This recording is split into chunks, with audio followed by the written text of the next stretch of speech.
Boys and girls, this is the Undisputed Era. Adam Cole, Kyle O'Reilly, Roderick Strong, and you're listening to Going In Raw, baby. What's up? This is the most must-see WWE superstar of all time and his lovely, gorgeous wife, Marie.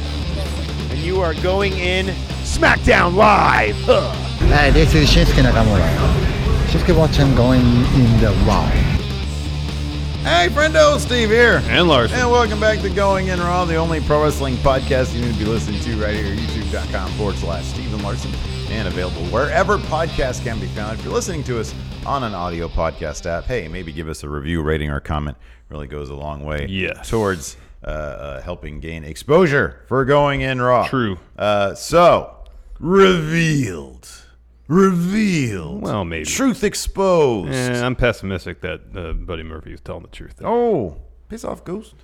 Why do you think Buddy Murphy would be lying? So, of course, Covers at the end of tracks, potentially. At the end of SmackDown Live last night, Roman Reigns decided to play bad detective, and he went into the men's locker room, and he told everybody to clear out except for one, Buddy Murphy. Save for Buddy. And because he saw in the footage last week. Just like we all did.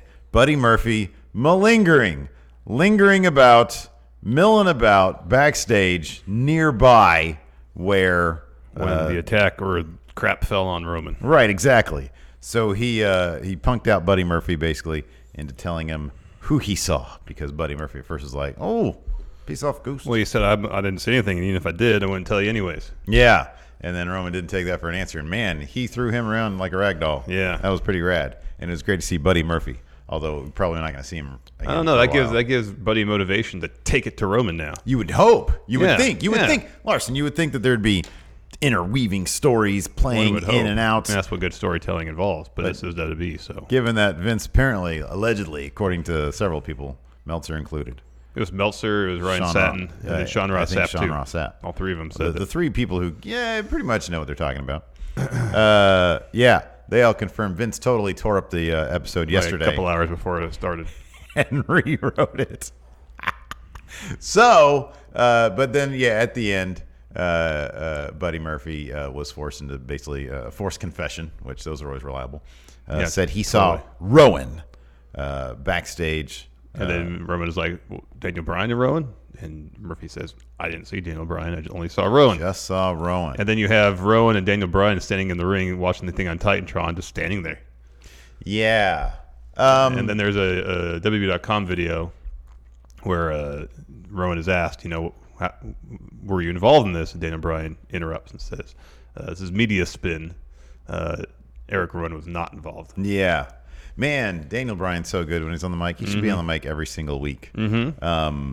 He's got just that. And the new Daniel Bryan, the intensity is just top notch, man. It's so, and they don't use it nearly enough. No. He's passionately defending Rowan, denying it. He had nothing to do with this. Do you think it's another red herring? I guess. Well, that wouldn't be really a red herring, would it be? But do you think that they did it or no? I don't know. And how is this going to play into SummerSlam? Yeah, I think it should be an ongoing whodunit. Roman investigates all. Honestly, that's what SmackDown should have been yesterday. They shouldn't have had his interview in the middle of the show. I was thinking the exact only same to thing. Have him be in the closing segment. It all should have built to that. They should have. He goes to the truck. I want to see this footage again. Wait, stop. What's that over there? Like, zoom in on that. Enhance. That's Buddy Murphy. Hold on, you didn't say enhance. Well, I was trying to keep it somewhat believable. That's Buddy Murphy there. Yeah. Like, I want to see the investigative steps he took to that led him to Buddy Murphy. Yeah, sure. Throughout the whole show. Keep that storyline going throughout the whole show rather than just do an interview like an hour and 50 minutes in the show and then have that segment at the end. I'll be honest with you, man. I kind of felt that I mean, look, it remains to be seen how this is going to play out at SummerSlam. Yeah. Is this going to continue at the SummerSlam is going to be a really long show. Oh, yes. Is this going to continue in the beginning of SummerSlam and then at some point during the show? Are we actually going to get that match? That seems weird to me. Mm-hmm. But at the same time, it's going to make it feel like an episode of like a 7-hour episode of Raw. Well, no, I was going to say at the same time, they're cutting matches from this show left and right. Yeah. Last night, another one, Alistair Black versus Sami Zayn, yeah. which maybe had one of the funniest visuals I've ever seen in my life when Alistair Black was laying on his thing. Yeah, we'll get to that in a little bit. But I don't know if this is gonna play out as like a self-contained story at SummerSlam, where Roman is doing that, and they're going to get a confession at SummerSlam, and then a match at SummerSlam. That feels weird to me. That feels very weird. It also feels weird that Roman Reigns wouldn't have a match. I don't know. It's genuinely, it's a good cliffhanger to get me interested in. Okay, what the heck's going to happen at SummerSlam? And I mean, they realize that okay, we're rushing through the story really quick. Yeah, this whodunit stuff needs several weeks to unfold. Mm-hmm. Yeah. I mean, honestly, Roman trying to track down Buddy Murphy should have happened in the span of one whole SmackDown. I was even thinking of a way that you could have that last scene be the first thing we see. I always love when the show starts out with a sense of urgency from what we saw, last time we saw. Roman Reigns got attacked by somebody in a car, mystery person in a car. Who was thoughtful enough to put a GoPro on the grill of it. I know, that's so silly. At the very beginning of SmackDown, we should see him on a rampage doing what he did at the end of the episode last night. So that's how I thought that could have played out. But I understand if they want to milk this and then, bring in Daniel Bryan and Rowan as sort of a cliffhanger, like, oh, they did it. Oh, what? It's just odd that this is the go home to SummerSlam. No, it is. That's what I said. Like 2 weeks ago, you have Roman do the bit with Buddy. I understand the attack didn't even happen 2 weeks ago, but nonetheless, I'm saying. Where you end the show where he's confronting Buddy, and Buddy goes, "It was Rowan." Mm-hmm. Okay. Yeah. Either you start or you end that way. The next week you pick that up where Roman's in the arena looking for Rowan. Yeah. Confronts him. Yeah. Whenever it is, whether it's a random episode of the newsletter over the next couple of weeks or months or whatever, or somebody else has it, the story of this Roman mystery behind the scenes, how it was concocted, is going to be kind of, I think, a fairly interesting one. Yeah. See what they're going to do with that. It's interesting that they decide, because it seemed like they were going Joe Reigns at SummerSlam. And then 2 weeks before the show, they're like, Yeah, right. Yeah. Like a huge left turn. And now it doesn't even seem like they know exactly what they're doing. Now it seems like. I don't think they know who they really want the culprit to be. Seemingly, yeah.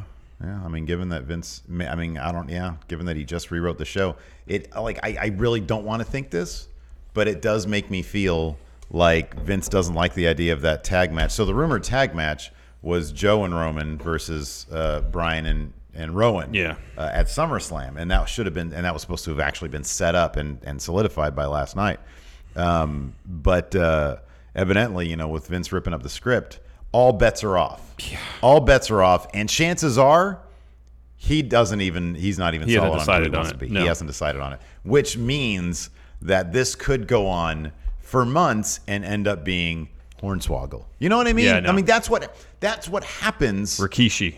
More often than not, when they go into something and Vince just says, "Oh, I don't like that outcome." Well, no, you need to start at the end sometimes. No, you do. Or at least an idea of what you want for the end. A solid idea. Yeah. Not just, I want this to happen, and it'll create intrigue and people will be wondering who did it.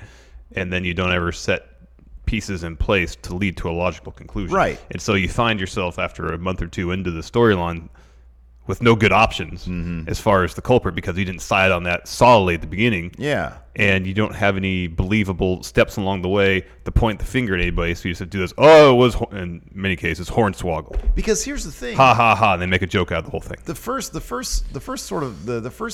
few beats of the Roman mystery attacker thing look, you can talk about the actual production execution of it, but in terms of the story beats, I thought they were pretty good. Roman gets attacked by some mystery stuff falling. It could have been an accident, yeah. And then he blames Joe. Bringing Joe into it was great. He blames Joe because they're in the middle of a feud. Joe is denying it. Joe sees Roman almost get hit by a car. Joe's helping Roman out, so it's like, okay, and then Roman last night apologized. I like those story beats. No, I do too. I like where that was going. It's just, man, if Vince really did rip up that script, and it's not them, man, that sucks. Like, then they just ruined everything. He just literally ruined it all. You know what I mean? I hope that's not the case. I really hope that's not the case. Given Vince's history, it's entirely possible. It's very possible. In fact, I think the odds favor that. Yes, it is the case. In any event, let me check. I think we did get some new patrons. Yeah, we got a new YouTube channel member here, Trey Porter. Thank you, Trey. Thank you, Trey. Welcome to Slow Wolf Pack. Also on the Patreon, we've got. Did I mention Handsome Be Wonderful? Don't recall. Handsome Be Wonderful. Joseph Jury, Sean Coates, Matthew Robertson, Alex Vigo, and a fella named Sex. Well, it's spelled S. No, I saw that this morning. KZ, Yeah, just for them. You yeah, know? I saw they that don't this have morning, access too. to our emails. SEKZ, but if you say it out loud, Sex. you know, sex. Mm-hmm. So who doesn't like sex? Thank you, sex. Thank you for being for your generosity. For being part of our Patreon. We got a bunch of great rewards tiers over there. $5 a month and up, you get bonus content Monday through Friday. Yes. And we have a lot of fun with that. So, and also right now, I always forget to mention Sale. this. Yeah, I was going to mention Got a that too. sale going on Sale. right now. A huge sale over at Friendo Market. Deals. FriendoMarket.com. I was going to open up with our commercial today, but I didn't do that. We could. We couldn't now. We Tomorrow. couldn't do it. I just said we could, and I was going to think about when we could do it tomorrow. So yeah, FriendoMarket.com. 25% everything. We got 25% off everything. 25% off everything. Sorry, did I say 25% everything? Uh-huh. I don't even know what that means. Doesn't mean anything. 25% off everything. Use the promo code BLOWOUT. Blowout. And if you order during the show, if you're watching live and you order during the show, I'll read your name. There you go. I'll do that because I get little notifications here from our big cartel You shop. do. Anyways, let's hop right into this recap. Yeah, let's do that. So the show kicked off with Charlotte coming down the ring, dropping a promo, more or less saying that Trish is jealous of her greatness. Celosa. And she knows that Trish had been harboring this dream of having one last match in her hometown, in her home country, in front of her family. But Charlotte is there to shatter those dreams. And she says, as a monument to my own greatness, here is take a look at a highlight reel of everything I've done.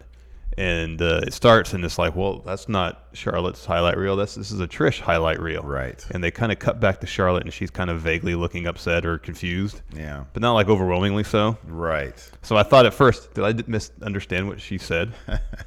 You know, I'll be honest with you. I think the last minute rewrites, there are a couple things that were just, we didn't even mention SmackDown in a nutshell. In a nutshell, what'd you think about it? Middle of the road. I thought it was weird. Not a whole lot happened.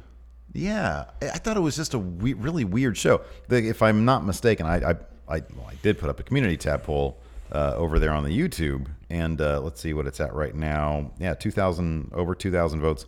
Yays were 37%. In between was 18%. So between yays and in betweens, it was like almost 60%. Yeah. Don't plan to watch 26%. I would say it's kind of middle of the road, and it was just a weird. It was just a really, to me, it was a a really it was an weird episode show. that felt like it was rewritten to the last minute.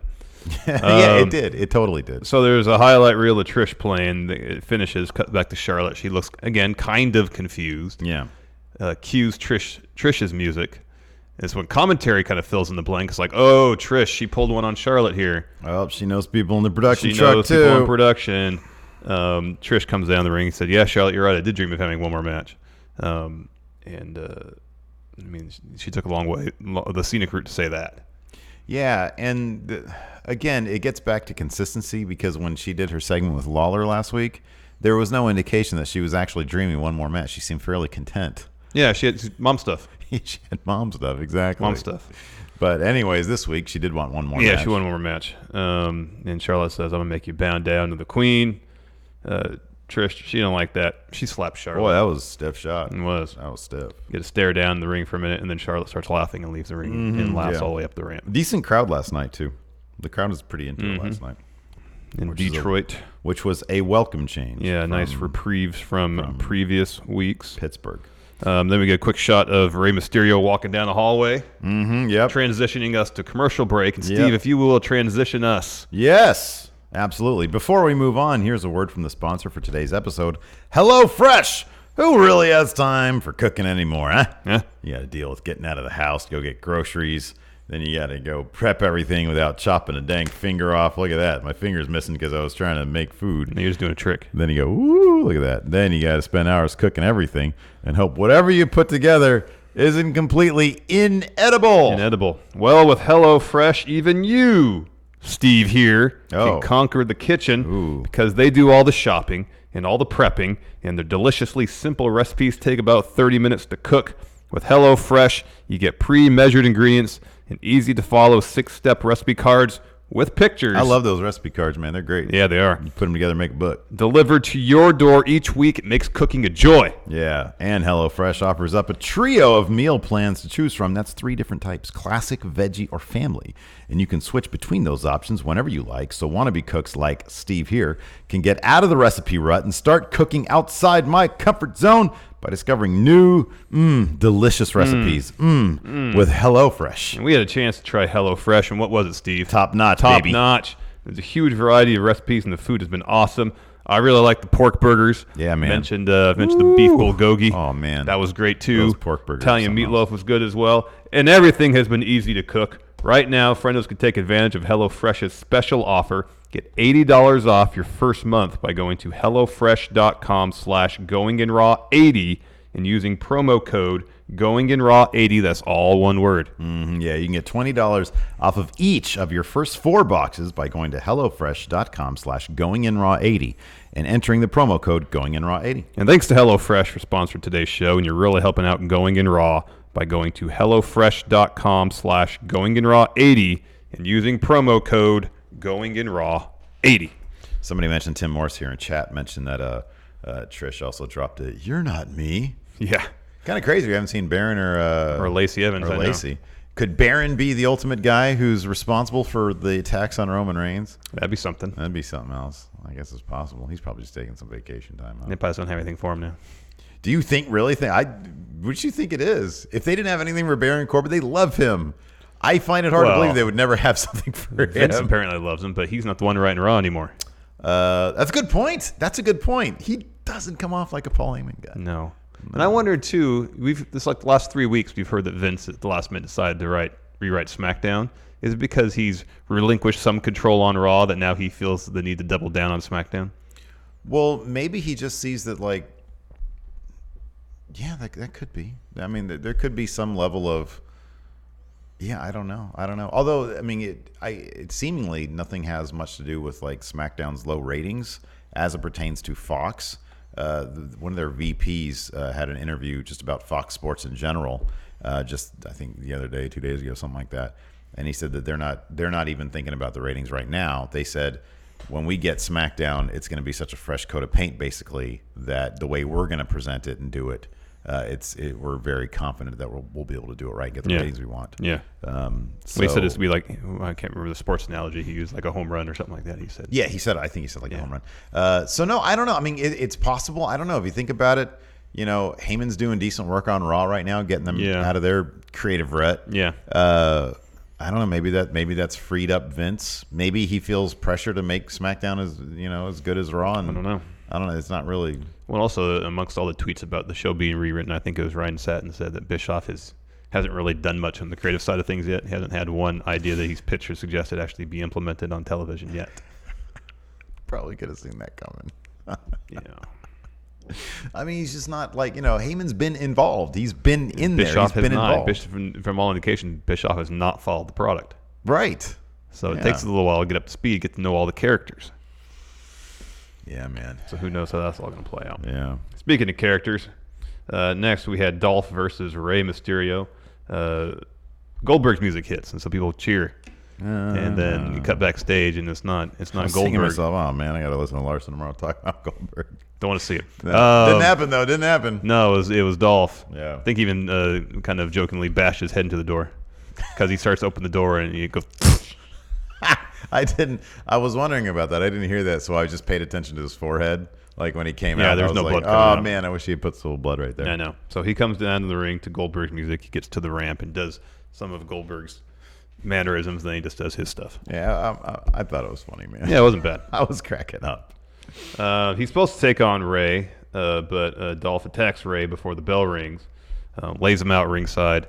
Refs break him apart for a bit. Dolph says, "I'm not done." Hits him with a super kick. He drops a promo. Pretty much says he's the man that destroys legends. Mm-hmm. And the next legend that's going to get a piece of Dolph is Goldberg. Yeah. And then I guess he said, who's next? Yeah. And that prompted, because I was curious. I was like, okay, so Dolph and Mysterio are supposed to have a match. I get that. But then Mustafa Ali comes running out, checks really quick on Rey, and then he goes to engage with Dolph Ziggler. Yeah, kicks him in the head, and hits the suicide dive. We go to picture in picture. Yeah. why they set up so Mustafa Ali issues his challenge during a commercial break?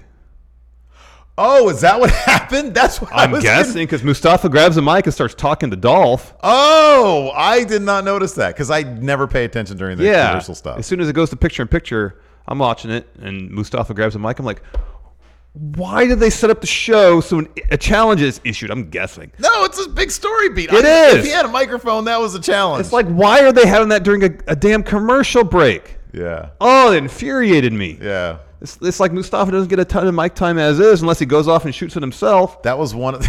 And so you got 30 seconds, 45 seconds of him talking, issuing this challenge to Dolph, and I got to listen to some ad for, I don't know, some like allergy medication. Probably I don't Burger King or care. something, yeah. I want to hear Mustafa talk. Oh, that made me mad. Yeah, no, honestly, I was just confused because usually they tell you crystal clear this is what's happening, you know? Yeah. But last night it was like, oh, Mustafa Ali's coming out. Why is he doing that? I just have to piece together, okay, well, he's answering this call of who's next, and he's going to come out and fight Dolph now. And then I thought, well, okay, Mustafa, that's cool. He wants to challenge Nakamura for the Intercontinental title. Mm-hmm. They can have some wonky finish where Mustafa's maybe on the verge of winning. Nakamura comes out, hits him with the Kinshasa. Dolph wins that way. Yeah. Cool. Everybody's got their bases covered. Everybody's protected. No. This is all just what make him Dolph look strong. Yeah. When he's going to invariably get squashed by Goldberg, so what the hell does it matter? You know what's weird about this? So, like, besides the fact that he'd be taking on Goldberg, man, if you flip two of these wrestlers, because right now Drew is in kind of a pseudo thing with Cedric Alexander. Mm-hmm. If you put him in this spot, now granted, you wouldn't want to have him go on and lose to Goldberg. Who, Drew or Cedric? Drew. Yeah. If you flip Drew with Dolph, look at how strong they've been booking Dolph lately. Mm-hmm. Like, I mean, granted, he took a super kick from HBK or whatever, but they've been featured. I'll put it this way: they've just been spotlighting him a lot. Yeah, he's been on TV ever since he came back and had that program with Kofi. And they've been in a big spotlight. Drew has been doing like basically nothing. Well, he's been doing henchman consequence. He's been doing henchman work before this thing with Cedric, yeah. And even without the henchman stuff, like he lost to Cedric, and I don't know. I just feel like the big spotlight thing should really be on Drew doing this. And then when he faces Goldberg, hey, guess what? Have Drew beat Goldberg. I know. How huge of a star would that make Drew? Exactly. Huge. That's how you should be using these old timers instead of having him come in and squash Dolph in maybe 30 seconds. Yeah. Here's the thing. Like, I understand short term the idea of you have Dolph beat Mustafa Ali or whomever to set up so he looks strong going into the ring against Goldberg. You can't erase 12 years of career with one match. Yeah. I know exactly who Dolph is. Yeah. I know exactly who Dolph is. Yeah. It really does nothing. It does nothing. I know. I agree. And then am I supposed to expect Mustafa to have real momentum going into SummerSlam to go up against Nakamura for the Intercontinental title? Is that match actually happening? No, it hasn't been announced yet. It might not even happen. The Intercontinental title might not be defended. This is like a 16-hour pay-per-view. What are they going to do? And they have 10 matches on it right now. And they're like getting rid of matches left and right. Yeah. We got to do predictions later today, and like there could be 4 matches added to the card. All on Twitter, man. I know we got to keep a close eye on it. We might want to do that at the end of the day. Yeah, no, I was thinking that too. At the end of the day. So it was a frustrating sequence from top to bottom. Mm-hmm. So towards the finish, Ali avoids a super kick. He goes for a roll up. I thought he was going to win it right there. Get a sneaky type win. It doesn't make Dolph look that bad, I guess. I hope you don't mind, but I just used the official Going In Raw account on Twitter to say no. I don't believe it was Eric Rowan and Daniel Bryan. Good, because that's responsible. I don't think anybody can with any degree of certainty say that's the case. There's enough reasonable doubt. Yeah.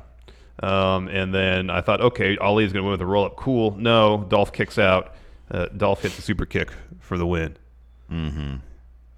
So Ali loses. Yeah. Well, he'll be fine. He'll be fine.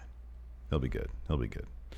Man, but yeah, there's a bunch of matches they have to announce still. They haven't announced Drew versus Cedric, Nakamura versus Ali.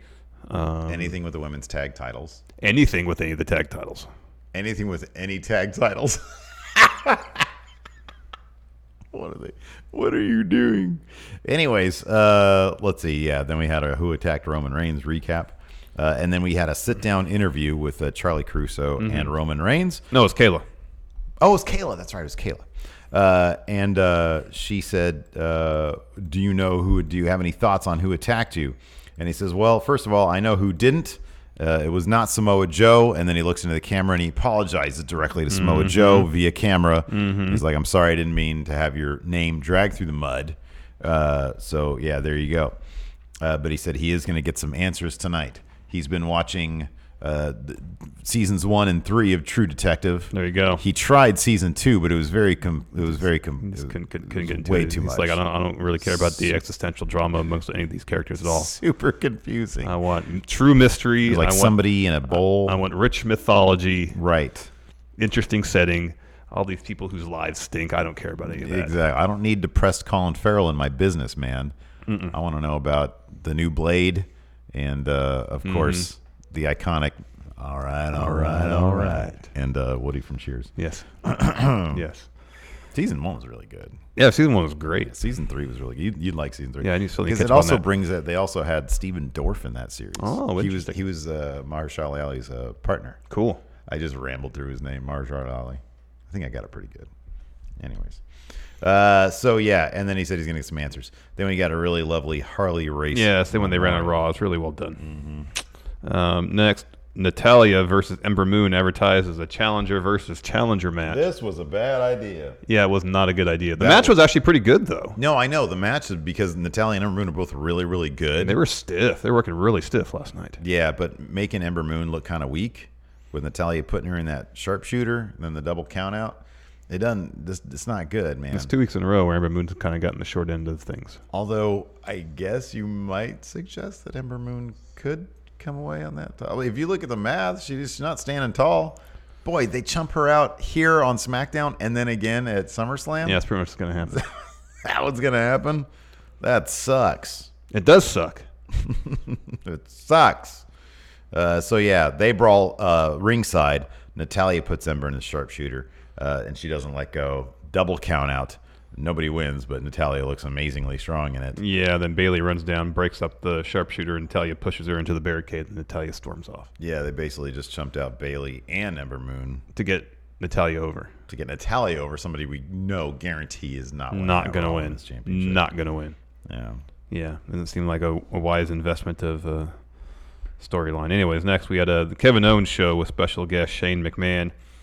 Owens says, I'm going to kind of not worry about the pleasantries. Shane, get out here right now. And then Owens says, I put my career on the line for this match, and I thought about asking you to do the same, but I knew you wouldn't because your last name, you were McMahon. Yeah. You could say and do anything you want around here. Yeah, what good would it do? Yeah. They said, finally, I changed my mind. I want you to put your career on the line at SummerSlam as well. Shane just looks at him and says, that would be an emphatic no.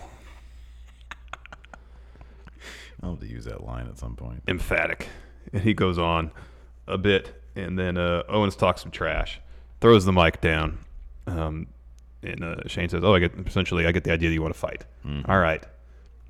Shane was wearing some nice Jordans too, so I don't know if you really want to really fight in those. Yeah, true. Those go up for a huge. Might get them scuffed. Well, they're the ones that they're purple and gold. But what are they going for on the secondary? Like $400. Oh wow. I want to guess. But then that paint will come off. And underneath is old school Bulls colors, black and red. It's pretty cool. Oh, that's supposed to happen. Yeah, it's supposed to happen. Oh, interesting. Yeah, so you can get like acetate and just take the top layer off immediately, or you can just let it wear off naturally. Nike's been doing that a lot lately. Really? Yeah. That's. They have some Stranger Things shoes they just are about to put out. That's fun. Where instead of the ink, it's like a layer of fabric that you can either scrape or I think they suggest you actually get like a lighter and burn it off. Wow. And it's like a denim underneath. It's interesting. It's like the wear shoes. If you wear them long enough, that'll all happen naturally. Yeah. So anyways, Elias comes down the ring. Owens fights him off. And then KO and Shane brawl ringside. Owens gets the announce table ready to do something with it. Elias returns to the action. He eats a stunner on top of the table, and then Shane comes from behind Owens and trips him up. He gets on top of him, ground and pound, dumps the announce table on top of Owens, tosses a couple of kicks and punches to the head, puts a chair in front of Owens' face, drops kicks it, gets in his face, starts talking trash, says, it's going to be over for you. You're going to be over. Yeah. And then punches him a couple more times. Yeah, the math couldn't be stronger on this one. Oh, no. Yeah. Not at all. After that, Sami Zayn came down to deliver a promo talking crap about Alistair Black, saying, all the hype that he has to deal with, let me put all that hype to rest. Just let me do that favor for you. I will pick a fight with you. Man, shot of the year. It's pretty interesting. Alistair Black, I would love to know what it was like in the arena, because evidently he was already resting on his little wooden bed thing contraption, and the camera goes down to him, and he's sitting there laying down with the mic. This match isn't going to happen at SummerSlam, Sami Zayn. It's going to happen now. Yeah. Pretty great. Oh, that looked so ridiculous. Yeah, it was pretty ridiculous. I was dying laughing, man. It was pretty silly. Oh, God, that was funny. That was so funny. So there's another match that hasn't had really much of a build. Has just sort of been So they just got it out of the way. ignored. So they just got it out of the way on SmackDown. Sami Zayn versus Alistair Black. Not a big surprise. This ended with the black mass. I mean, it was a decent match. Yeah, it was all right. It was what it was. Wasn't It like definitely felt like a takeover match or that was anything. put together that day. Yes, exactly. This match is gonna happen now, Sami Zayn. Yeah, I know. Oh, that was so silly. It was pretty damn That silly. was so silly. Next, Shelton Benjamin's back with doing his GIF. Again, GIFable character. What if there's no point to this? Why are you doing it? Yeah. Why are you doing it? They asked him if he's going to compete for the 24/7 title, and So he says, does all sorts of faces and says, well, and then he does a smile or something. and walks off. Like there's no plan for that. There is no plan for that whatsoever. It's a gimmick. It's not a character. Yeah, it's not going to lead anywhere. Like I hope he gets a match. That'd be cool. See him fight. Like if his actual character was, hey, everything I do is worthy of gifting. I'm a meme essentially. It's not Which a good is something character, that I could see. Yeah. but it's a character, Yeah. and there's a way you can execute that would play out in terms of stories.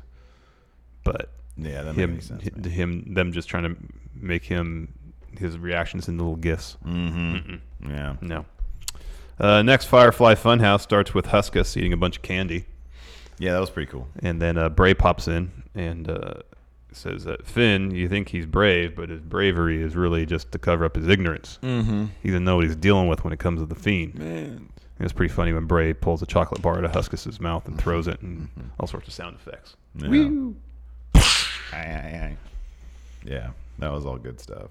I just think it's funny because Finn Balor's just off on. He's already on vacation, pretty much. Wasn't he on like some soccer thing recently or football thing recently? Talking about. No, that was last weekend. Yeah, Was for that the last weekend? MLS soccer game. Yeah, Okay. or All-Star game. Sorry, Oh, okay. All right. on Fox. That's why it's That's promotional what it was. time. Okay. Yeah, he's just counting down the days till the Monday after SummerSlam when he's Out of there. 2 months, baby. good for him. Mm-hmm. Next, Chad Gable's backstage. Elias gets in his face. Apparently, Chad Gable touched his guitar, and then Elias just starts calling Chad Gable short. He says, "You're not tall enough to." I thought he was gonna say "ride this ride," but fight me essentially. Yeah. He says, "Oh, I thought you were a kid." That was that kind of stuff made sense and was kind of funny when it came to Leo Rush, but because Chad Gable's like 3 inches shorter. I know that dude's beef. Yeah, He really is. yeah. I mean, maybe Jack Gallagher that works for, but no, that was silly. That was just Vince's like silly. I don't know. That just came off as just. This is Chad Gable's 5'8". But Elias, Wrestler. he's like 6'1", 6 feet, so Yeah. 4 inches. Yeah, it's really not. Whereas bad. Leo Rush is what, 5'6", Yeah, 5'5" probably. He's tiny. 5'6". Yeah, Yeah, he's pretty small. isn't that's like his build height though, right? Yeah. Shoot height's probably like 5'4". He's tiny. Anyways, after that we had Kofi Kingston. He was responding to Randy Orton's Oh, this was really good. stupid promo, and this was really good. This is sort of I like this build. It's very. I mean, it's probably too under the radar because there's a bunch of ridiculousness going on in the meantime. Yeah, I know. But so it's going to be like firmly just in the middle of the show. I know, but it's the best build because it's personal and it's about competition. It's about Kofi proving or sticking it to Randy for sticking it to him all those years ago. It's a good solid build that I appreciate. It's just it's one of the things that's just sort of very under the like nobody's talking about this, and I'm not sure if that really matters. I like it. I think it's cool. It's solid work from everybody. Well done, everybody. But it's just when there's a lot of like ridiculous stuff going on, it's difficult for like decent builds like this to capture anybody's attention. Well, I mean, especially in the face of all this ridiculous stuff that's being thrown at you. Yeah, that's what I'm talking about. But then at the same time, since there's so much ridiculous stuff being thrown at you, I appreciate a simple, effective, logical. Yeah, it was like Orton versus AJ Styles last time. Yeah, it's all just logical, reasonable stuff. I don't need any convoluted storyline to motivate a match. I just need a match motivated enough so I care about the outcome. Yeah, I know. I just wonder, like, and this is, I like this. I do. I don't know. It's good. So yeah, Kofi. What were some of the highlights here in his little interview thing? He sort of, it was kind of recapping. It was. He mentioned, the in 2009 when it seemed like he was on his way to the main event. Orton beat him in that match, the stupid stuff, and said that Orton used his influence to hold Kofi back. And that essentially Kofi needs to win to prove to Randy that he was wrong the whole time. That's effectively it. Yeah. After that, we had the New Day versus Daniel Bryan and Rowan. Was there any motivating factor behind this match actually happening? No, I don't think this is originally supposed to be the main event of the show either. Yeah, I don't think it was either. What was that? What was on Raw preview yesterday? I don't recall. 8-6. Here's 8-6. Let's see here. Kofi Kingston to respond. Kevin Owens KO show. Who tried to run down Raw? Okay. So yeah, it was all stuff that actually did happen. Yeah, they didn't even say what the main event was going to be. But no, this is fun. Boy, it was fun. It was really fun. That Rowan. Oh, the fun splash. The fun splash on Xavier Woods. That like he elbowed him in the jaw. I think he really got hit. That cell looked like it was not a cell. Yeah, it's like he just got ran over by Redwood. Yeah. Oh boy. Yeah, that was stiff. That was rough. Towards the end, Xavier Woods hits his elbow drop. Daniel Bryan comes in, breaks it up, and then Big E spears Daniel Bryan off the apron. I'm happy that Big E can do that consistently now without hurting himself. Yeah, I agree. Xavier Woods then goes for a suicide dive. Eric Rowan had already grabbed the ring steps and then just smashes him in the head with them. So the New Day wins by DQ. Yeah, it was like a We Book Raw episode, but like I just get bored or something. Yeah. Decided to throw it out with a DQ. Yeah. Because he just destroyed Xavier Woods with those chair. Those ring steps, sorry. And then Daniel Bryan and Rowan, they're in the ring. They lay out the New Day. Rowan drops Big E with an iron claw. Daniel Bryan hits Xavier Woods with a knee plus. And then we cut backstage, and there's Roman Reigns. He walks in the locker room and goes, all right, everybody out, except for you, buddy. He goes, okay, I knew you were in the area. Did you do it? No. Who did? I don't know. Yeah. I don't know. I didn't see anything. If I did, I wouldn't tell you. Yeah. And that's when Roman roughed him up a little bit. By that, I mean a lot. Yeah. Threw him around a couple times, pinned him against the wall, and started giving him forearms. Yeah. And then pinned him like this. And then Buddy goes, all right, it was Rowan. Yeah. Oh, no, it was Rowan. And he goes, Daniel Bryan, Eric Rowan. Just saw Rowan. Yeah. He's like, you mean from the group Daniel Bryan or Eric Rowan? You mean the Earth's champions? The same. Just saw Rowan. Just saw him. And so it cuts back to Daniel Bryan and Rowan just is just standing there. Daniel Bryan doesn't act confused. I don't know what, because it wasn't like he was. They just both stood there like that. So I didn't get any indication about the dynamic between the two of them in light of this information coming out. No, you think so? So you and I are standing there in the middle of the ring. We just won a match, or no, we just lost via DQ because I decided to put some steel chairs. Somebody said, and then Hilton's up there. And Cal Jack is claiming that the other way around. Cal Jack has found out that you were operating the forklift that felled stuff on him. Okay, I wouldn't just stand there like that. I'd be like, now there's two different things. If I did that on my own accord and you were just finding out about this, that's one reaction that we need to do. This would be my reaction. I'd be like this. Talking about? Did you really do that? We're gonna have a talk backstage. I don't feel comfortable saying that right here. Talking about that right here. Right. Okay, now next scenario, if you knew about it, yeah, and not to say that you were necessarily in on it, but maybe after the fact you knew about it. Yeah, read this. What the heck is this guy talking about? Get a load of this guy. You know what he's talking about? What is he even talking about? Yeah. There'd be a reaction. Yeah, and there's no reaction. Regardless. There was no reaction. And scene. Yeah, there'd be a reaction there. But there was no reaction. That was the issue. There was no reaction. Yeah. So, yeah. And then you mentioned this earlier in the episode. There was a .com where a cameraman guy went up to Bryan and Rowan, and Bryan vehemently denied it. Yeah. Like, He said no, he didn't do it. But Rowan conspicuously, although I guess not conspicuous, He he doesn't really talk. He doesn't really talk. talk. He didn't say anything. He said a whole lot of nothing. Mm-hmm. So, anyways, let me go over to the Discord and see Yes. if they got questions. And I believe we have some super chats. Yes, we do. We got some on the Patreon too. Dylan Haggett, not to get depressing, but can you guys still watch Chris Benoit matches, or are they just too uncomfortable? Personally, I can, but some of the commentary is really awkward and uncomfortable. I have no problem watching a Chris Benoit match. He was a spectacular wrestler. He was one of my favorites back in the day. I have no problem watching it, but every time you watch it or see his face, you cannot help but be reminded of what he did. Exactly. Doesn't mean I can't watch a match. It's impossible in my mind to ever separate his in-ring work from what he did. I agree with that totally. Yeah, it's just yeah. Tom talks rubbish. Hobbs and Shaw with my girlfriend next Wednesday. Awesome. Have a good time. Nice. Chef dead inside. I'm at work, so I'll listen later. Cheers, friendos. All right. Well, Chef dead inside. Is there anything on the... Oh, yeah. What's that picture there? Here on the Discord. So there's a picture of Jack Gallagher Instagram this. A big thank you to Chalkline Official for producing these. Nothing short of exceptional. They're 205 line live tracksuits. Oh, man, I want one of those. Roster. I know. They're really cool. Are they black or are they really dark purple? I want to say they're black. Okay. But there could be some color corrections here. But even Buddy has one. That's cool. Yeah, the entire roster here of 205. Was that orange and white trim? That's what it looks like. Man, yeah. that's great. It looks really great. That's cool.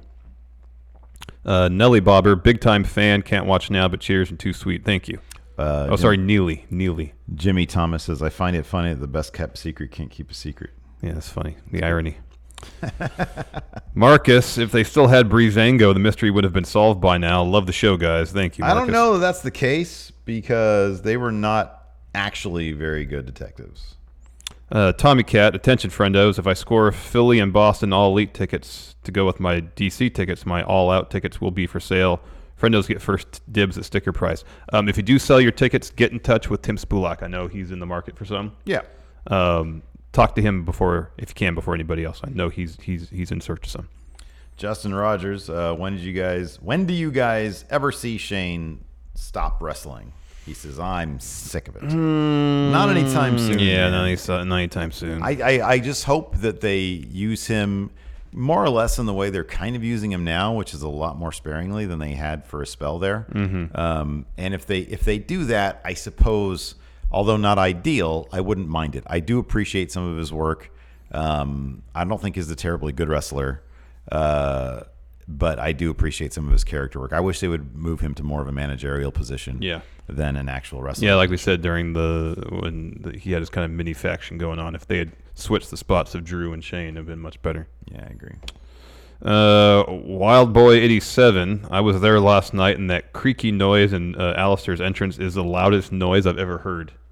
They really crank it up in the arena. And that's pretty bad. That's hilarious. That's so not surprising, though. Yeah. That is not surprising. Logan Finsterbush, does Liv Morgan return at SummerSlam to interfere in Charlotte's match? No, that's a marquee matchup right there. No, they're not going to have any interference in that. Charlotte's winning clean now. The villain Alan Black, buddy cop movie, Roman and Ali, yay or nay? Hell yes. I'd be good with that. I really wish WWE Network would put together more low-budget movies starring their wrestlers. Totally. That's what they really should be doing. Let's see here. Jurgen Johnson & Johnson's. When will John Cena win his next championship in WWE? So he's tied with Ric Flair now, right? Yes. He might not win another one. Ooh. I mean, like 2 or 3 years ago, I'd been like, "Oh, it's a shoo-in. He's going to beat that record." But now he's got his attention directed towards Hollywood, not towards the wrestling ring. Yeah. I don't even think it's a priority for him. I mean, Raw came back for that big thing with Cena. I think that they could maybe do. I wouldn't say never. I would definitely never say never. But I mean, it's definitely no time soon. Like Rock went away, became a big star, and he had that when he beat CM Punk. Like he was still a pretty big star at that point. Oh yeah. For his last one, so I could see it happening. They always like to have that big thing in their back pocket. Totally. So maybe in a year when they kind of need something big and they don't have anything going for him, maybe when Undertaker finally actually retires, they'll wheel out Cena for that. It's win. entirely possible. Yeah. I don't think for him and probably for WWE it's not a huge priority right now. Wolfpack for life. Since Shane has returned in 2016, which run has been better, babyface Shane or heel Shane? Far and away, heel Shane. Heel Shane is much more enjoyable to watch. He is very entertaining. I mean, even last night, that one line. Yeah. I'm going to say that's an emphatic no. I like when Kevin Owens cut off Greg Hamilton, too. Yeah. We don't have time for that today. Dom LaMartina. It's like you guys have been saying all Alistair needed to do was go to the ring and he will get a fight. What took him so long to realize this? I don't know. Maybe he's been cutting promos from his platform the whole time. He's sort of like they've transitioned him into like Goth Dullard. Like who the hell just lays there on their platform? Says, Sami, this won't wait till SummerSlam. We fight now. We fight now. But what about the big payout you might get from SummerSlam? Don't care. It's not the pay-per-view days anymore. What's that? The network era, we get no additional payout for pay-per-views. Just our usual day. Just another appearance. $650. Let's see here. Alex Foster. Vince has called you into his office. What were you two doing when Roman was attacked? What's your alibi? Vince is on the case. Bad idea. Yeah, terrible Vince idea. is on the case. All right, come in here. What were you two guys doing? I've never liked you. Same. Whoa. You're going to say that to the man's writing your checks? Sure, why not? Bad move. I'm going to say, man, Vince, I'll be honest with you. I think it was Larson. I think I saw him near the forklift. So you should fire him and give me his paycheck. Oh, I like you reaching. You're reaching for the brass ring. I'd probably stand there for a second because it's like, fine, I hate working here anyways. This place is miserable. And then Vince like, who farted? I did. Deal with it. That's hilarious. Farts are so funny. More so, I dumped out in your garbage can. Bad news, you're promoted. You're on the company now. Like, at least I don't have to work for you anymore, Vince. Let's see here. Ryan Luckman, do you get annoyed by WWE accidentally showing spoilers for later stories? For example, I live in North Carolina and Clash of Champions coming to Charlotte, and they showed a promo for it with Bryan versus Reigns, spoiling that Bryan is the attacker. I mean, I knew it was going to be him, but it's annoying in the first place. So that, I mean, come on. Like, mystery things are kind of few and far between. Like, I don't know. I don't necessarily know if it's go to this specific case, but they'll be running ads here for Hell in a Cell. Yeah. Which is in October. And the advertised matches for that are Kofi versus Orton. And, you go into this understanding fully that so it always says card subject to change. Which it frequently does with house It does. No, this is a pay-per-view. Oh, and that's yeah, what he's yeah, talking yeah, about, too. Yeah. Well, okay. No, I should say it frequently change. Like, even pay-per-views frequently change from what's advertised in the first place. Yeah, it does. Yeah. That being said, though, I don't believe in any way Orton's going to pick up that belt at SummerSlam. However, it gives the idea, okay, well, this feud is obviously going to continue another couple months if everything goes to plan, how they have it planned now. And then with Seth versus Drew, you don't really get any indication who's going to win at SummerSlam because they could easily motivate that feud whether Seth leaves SummerSlam as champ or not. So that doesn't bother me so much, but just the Kofi Orton one. I mean, neither of them really bother me. Just gives you an indication what could be happening in a couple months' time. So here's the thing, though. To Ryan's point, we've talked about this during today's show. There's a very good chance that it's not going to end up being Bryan. There is that possibility. Mm-hmm. If it doesn't end up being Bryan and ends up being somebody else, that's probably going to end up being the match. That's not going to be spoiled. Mm-hmm. Vince is writing and rewriting these shows moments before they go to air. And honestly, like, these feuds seem to be just as fickle, So these things can change so much that I just don't. I never consider that advertising to be any indication as to how anything's going to turn out. I just don't. A lot of it, too, is how far in advance it's advertised. If like, Raw is here, what month is it? August? In February, and they're already advertising because tickets are going on sale. Grain of salt, massive. Yeah. If a show is a month out, Probably less Could of have a some grain of credence. salt. Yeah, sure.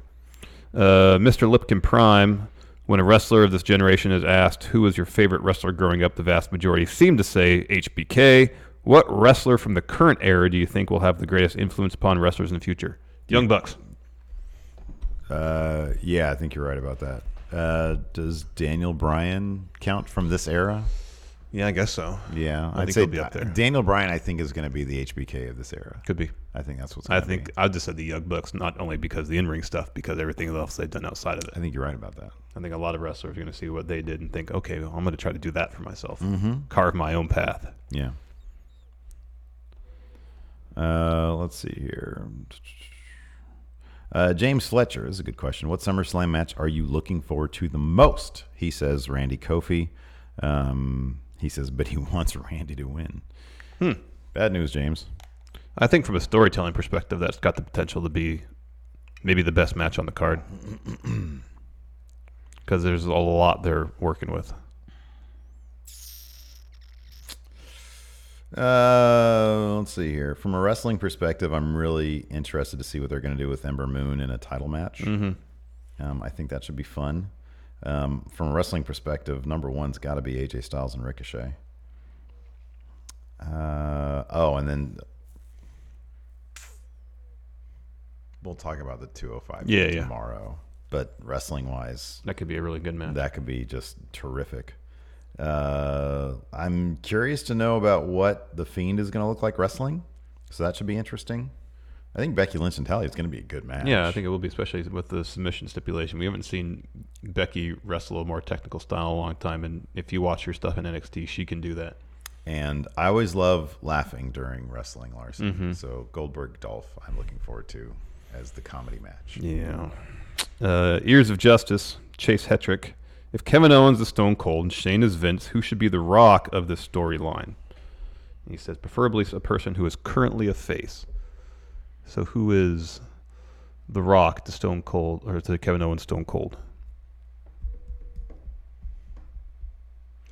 So who could become like if they needed a corporate champion type thing?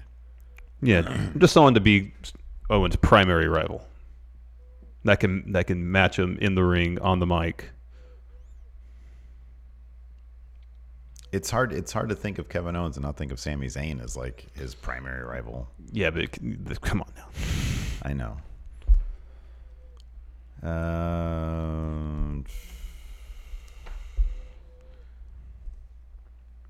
I don't know, man. If you're looking at like a new face, then give me like Buddy Murphy.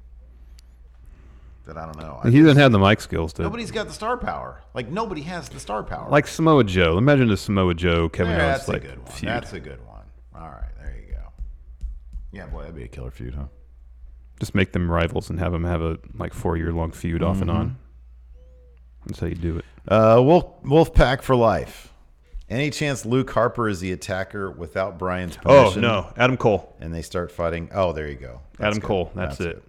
And they start fighting over Rowan. Sorry, who? Luke Harper is the attacker. Oh, that could be. No, you know why? No. Do you know why? Come on. Because Vince hates Luke Harper. Yeah. that's, Luke Harper will only get on TV if he proves he can do a Southern accent. Look, man, as cool as that would be, come on. I read the internet. Yeah. Vince doesn't like Luke Harper. Gustavo Gama just has the shirt emoji. I know what that means. Trey Porter, who do you guys think is the MVP of WWE this year so far? It's Kofi. The MVP of WWE this far? Yeah, it's Kofi. Hands down. I mean, he hasn't really main evented anything. I think he's been good. He's been good. I don't know. I wouldn't say hands down he's MVP. I don't think there's been an MVP. I don't know. Probably Daniel Bryan's been doing the work that I've been appreciating most. Daniel Bryan probably. Because it started out with him, like the first 4 months was him as the new Daniel Bryan doing all that championship stuff. Oh, I know. Yeah, I think for me it's probably Daniel Bryan hands down. Let's see here. Who else does good work? Has anybody been hands down? Yeah, it's either for me it's either Becky or it's Daniel Bryan. Maybe Becky. Yeah, maybe Becky. What do we got coming up for Overrun? I don't know yet. Gonna work on that in a second. Probably when we start over on. You know, we can talk about a little bit. Booker T was on Stone Cold's podcast. Oh yeah, I meant and he to had listen some to that. very interesting things to say about. It's worth a listen regardless. But maybe we can talk a little bit about how Booker T feels about the current crop of the current creative situation that WWE's in, because he had some very interesting things to say. Interesting. And it kind of echoed what Stone Cold had to say as well. I was just kind of interested that they were both so upfront about it. Interesting. So anyways, that's it. Bonus episode going live in about 10-15 minutes. Yep. If you're a YouTube channel member, if you'd like to be, click join. You get access to that bonus content. Also on the Patreon at $5 and up. Go ahead and do that. So thanks so much, everybody, for tuning in. We appreciate it. Till next time, we'll talk to you later. Goodbye. Be a part of Going In Raw today at patreon.com/Steven Larson. Starting at $1 a month, you can enjoy Going In Raw ad-free, gain access to the daily 30-minute Going In Raw post-show, exclusive merchandise, and so much more. Support Going In Raw today. Click the link in the description.